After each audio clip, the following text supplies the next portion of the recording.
Hello friends, this is Barbara from Wigs and Fluff. Now today I want to talk to you about fakey wigs. Wigs that you can tell a mile off is a wig. Now today I have on the Soft Romance today. And this one here is a beautiful wig. I think it's great. I don't think I have any problems with somebody thinking that this is fake and phony. It looks like a hairdo. It looks like a haircut to me. So this one I don't think I have any problems with. But here's the allure. What do you think about the allure and the hair color here? Kind of similar, but it's all one color. The Soft Romance has darks and lights in it. This one is all one color. I think this might qualify as a wig that people might think is a wig just because of the color. The color is brassy and is, I don't know. You tell me, do you think this is a wig that you can tell a mile off that this is a wig? I don't know. This might be a candidate, but I kept her anyways. I really do like her. This is the Kenzie by Tony of Beverly Hills in Ice Champagne. This one I think looks real. This is one that I kind of like. I like the hairdo. It's got that razor cut in the back, which I like. So it kicks out a little bit at the side. And it's got the fluffy stuff at the top. And the color, it's got darks and lights in it like normal hair would. So I'm thinking that this is a natural looking wig. This is the Kenzie by Tony of Beverly Hills in Iced Champagne. So you can tell that this one is probably a lot better looking than the Allure. I still wear the Allure. I do. I still like her. I wore her. I kept her. Now, the next candidate would be the Alex by Paula in light blonde. Here again, this is all one color. All one color. Natural hair is not all one color. It's all different colors. But the cut is really cute. It bounces up in the back. I wouldn't say it was a razor cut, but it does have a cute little, it's got like curls that flip up in the back. Can you see that? Really cute. And it frames the face very nicely. The haircut is cute. I don't think it's the haircut, but I will say that the color is a giveaway. All one color. Again, when you see a wig that has all one color, no lights and darks, this one is very, very much all one color. Then I'm going to put this on the side over here with possibly the Fakey Looking Wigs, the Allure and the Alex. Now the last one is the Dolly. Now, the Dolly, of course, one of my favorites, was a $20 wig. But for $20, I've gotten a lot of wear out of the Dolly. A lot of wear out of the Dolly. She's kind of she doesn't look as good sitting on my wig head as she does in person. When you put on this wig, she does kick it up. And she looks gorgeous when you put her on. And she's got lots of permatease up here. And that's why I named her the Dolly, because she was so high up here with the permatease, and you could really make it, you can make it really stand up if you want to. And even bring more up. Just depends on what you want to do with her. But she does have a few lights in here. It's not all one color.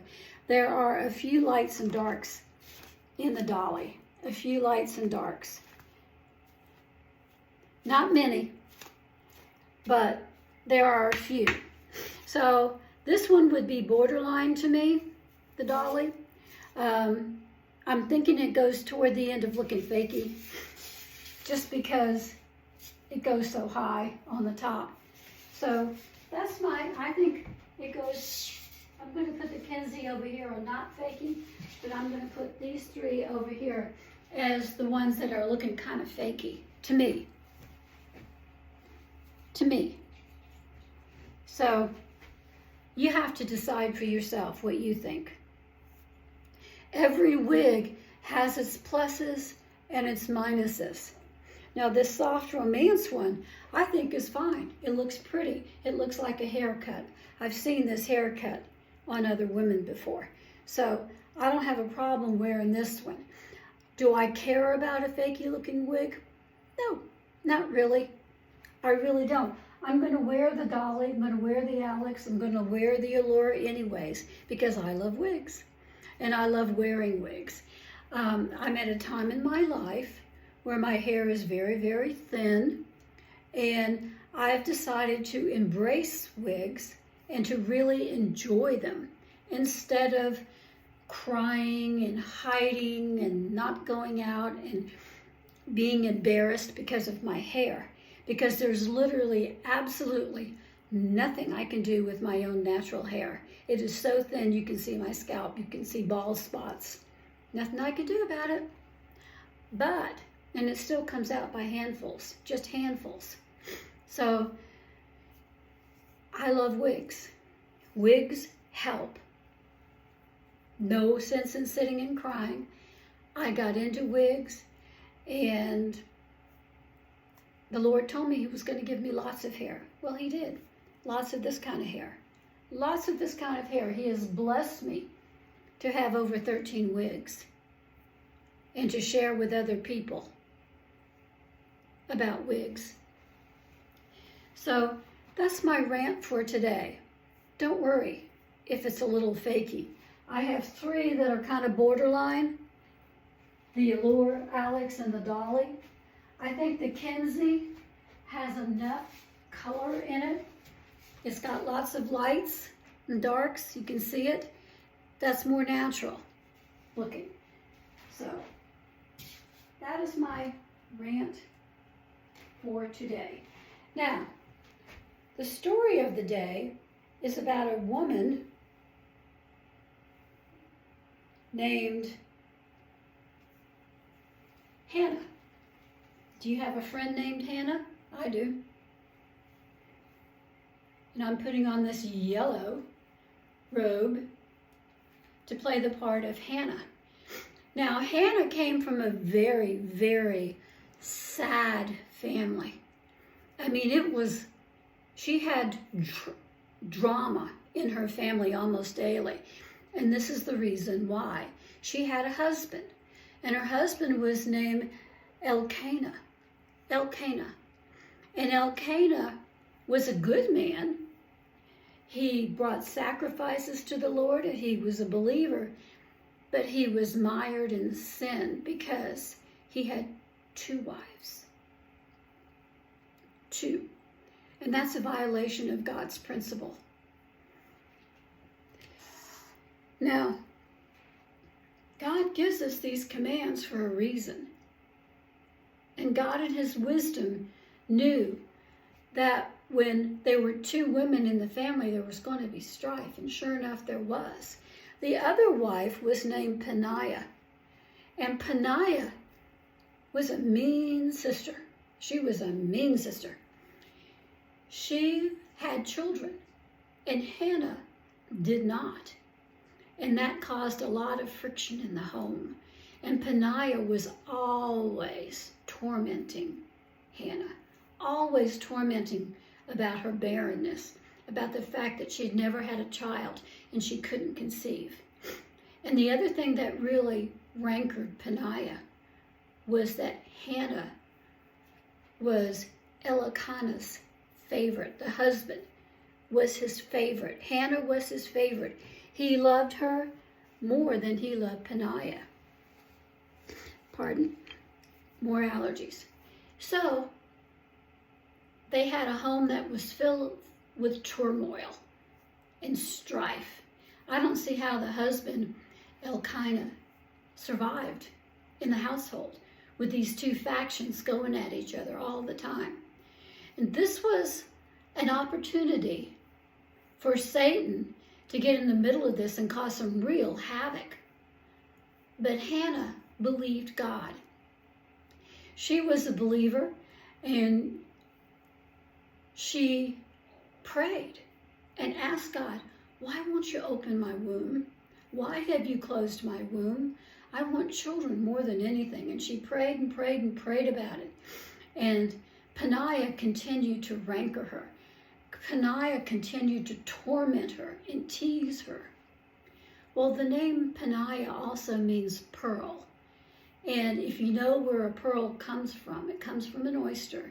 And because of that irritation inside the oyster, that hard thing is formed, and it's called a pearl.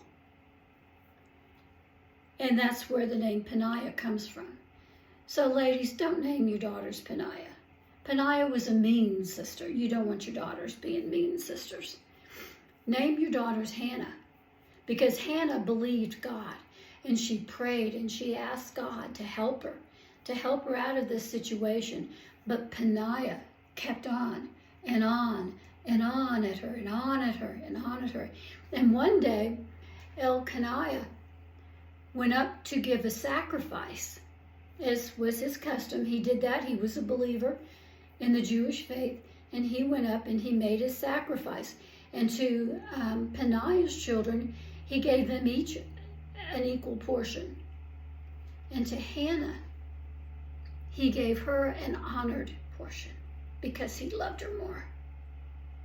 Well, this caused even more anger in the family, and Peninnah was even more torment-ridden and just tormented Hannah, poor Hannah, all the time, until finally Hannah had reached the end of herself. And she cried out to the Lord, and she said, Lord, help me. And she went to the temple, and the priest there was Eli. And you may have remembered Eli from the story of Samuel and Eli. But anyways, Eli was the priest there. And she went up to the priest. She went into the temple, and she bowed down, and she was crying and crying out to the Lord and waving her head back and forth and so forth. She didn't go to the priest. She didn't go to her husband. She went to God. And that was exactly the right thing to do. When you're in a very bad situation, a difficult situation, go to God. Go directly to God. Don't rely on your pastor. Don't rely on your husband or your brothers and sisters and so forth. Go directly to God. He is the one who can change all situations. So she went directly, and she was on her knees, and she was crying out and waving her head back and forth. And Eli, the priest, heard her and came in and thought she was drunk. He actually said that. Are you drunk? Get up and get out of my temple, you drunk woman. And she said, no, I'm not leaving. I am not leaving. I am not drunk. I'm crying out to the Lord because I am barren. And my sister wife is driving me crazy with her torment. And I prayed, and I'm crying out to God to give me a child. And Hannah prayed to God and said, God, if you give me a child, I will dedicate this child to the service of the Lord for his entire life, and his hair will never be cut. Because that was the custom of the day. When you were in service to the Lord, you didn't cut your hair. So Hannah went home. And before she left, Eli said, woman, you shall be blessed. I believe the Lord is going to bless you today. And sure enough, within a few weeks, Hannah became pregnant. Oh, the joy of that. And can you imagine how Peninnah felt? She probably was even more angry. I cannot imagine how this household stayed together with two wives. This is the reason why God gave us that commandment for only one husband and one wife. Because when you live in a household where there are multiple wives, it just doesn't work. It just doesn't work. So after a time, Hannah gave birth. And there was a little baby boy that was born. a little baby boy. And Hannah was so happy that she had this little child. And she was so thankful to God. And she gave thanks to him. And she gave praise to him. And she gave an offering of thanks to God. And she said that when this baby is old enough, when I finish weaning the child, which means no more mother's milk, then I will put this child, and in those days it was probably around 5 years old, and I will put this child in service to Eli the priest. So that's what happened. And she became the mother of Samuel. Samuel, who was in the household of Eli the priest. And Eli the priest raised Samuel. And you remember the story of Samuel. If not, look back on my other videos and you'll see the story of Samuel and Eli, and how Samuel had to go and tell Eli a very, very hard thing about his own sons who were doing wickedness in the temple. Horrible things. Drinking the consecrated wine and having sex right there on the steps of the temple. It was unbelievable how evil people in that day had become. But Hannah believed God. She believed God. And sure enough, God came through and he gave her the son that she had asked for. And not only did she give God one son, God gave her one son, not only that, but she went on to have like 3 other children besides. So Peninnah was shut up. And I don't know that Hannah's life was easier after that. I'm not sure. I don't know if circumstances worked out. I don't know. But all I know is that Hannah did exactly the right thing. She went to God with her issues. That's where you go. She read the Bible, prayed, she went to church. And she went to God when there was a problem. And cried out to God. And God heard her and answered her and gave her that son. So I hope you enjoyed this story. This is sort of a series of women in the Bible that I'm thinking of doing to let other people, I know that most of my viewers are women going through hair loss and looking for wigs. But this is a series about women in the Bible. So I hope you will enjoy it. And this is about Hannah. And I'll see you tomorrow.